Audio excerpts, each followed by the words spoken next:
Have you ever heard of a queen who ruled without a king, defeated an empire, outwitted countless plots, and still died a virgin? This is not fiction, this is the legendary story of Queen Elizabeth I of England, the last Tudor monarch, and one of the most powerful women in history.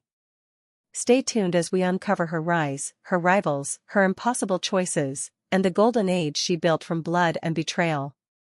Born on September 7, 1533, Elizabeth was the daughter of the mighty King Henry VIII and his second wife, Anne Boleyn, a queen who would lose her head just 3 years later. Elizabeth's early life was marked by danger. When her mother was executed for treason and adultery, Elizabeth, just a toddler, was declared illegitimate. From princess to bastard, her fate seemed cursed. Yet even in these shadows, she watched and learned. As Henry remarried again and again, Elizabeth studied languages, philosophy, and politics.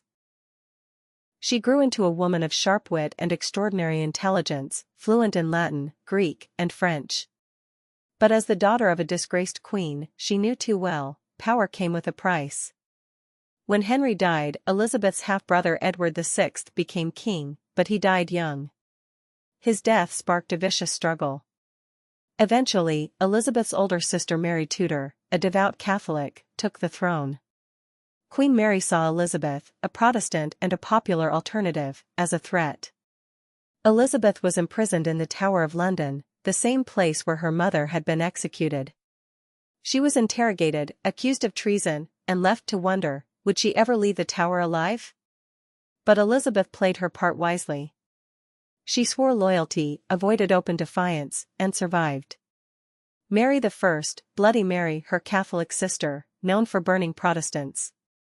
Elizabeth walked the tightrope of survival, outwardly loyal, inwardly waiting. In 1558, Mary died childless. Elizabeth, now 25, was crowned Queen of England. She inherited a kingdom on the edge of civil war, with empty coffers, foreign threats, and a divided church. Her first major decision shocked everyone: she refused to marry. She became known as the Virgin Queen. Why? Marriage to a Catholic prince could alienate Protestants. Marriage to an English noble could spark jealousy. Marriage itself meant sharing power. Elizabeth wanted no king. She would rule alone. Elizabeth used her single status as a political tool. One of her greatest enemies was King Philip II of Spain, whose mighty fleet, the Spanish Armada, sailed to conquer England in 1588. The English were outnumbered. Their ships were smaller. Defeat seemed likely. But Elizabeth inspired her people with a rousing speech at Tilbury, famously declaring, "I know I have the body of a weak and feeble woman, but I have the heart and stomach of a king, and a king of England too." With daring naval tactics and a stroke of luck, a storm wrecked much of the Armada. England triumphed.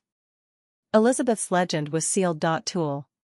Elizabeth ruled for 44 years, ushering in a golden age of culture, exploration, and stability. William Shakespeare wrote his greatest plays under her reign.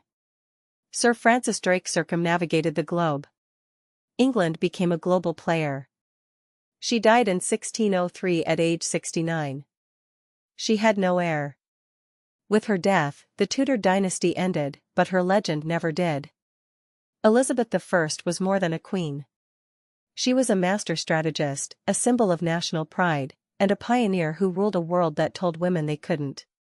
So when you hear of Queen Elizabeth I, remember, she was not just a monarch. She was a survivor, a rebel, a scholar, and a queen who changed the course of history, all without a king by her side. Backhand index pointing right. Don't forget to like, comment, and subscribe for more epic tales from Empire of Minds.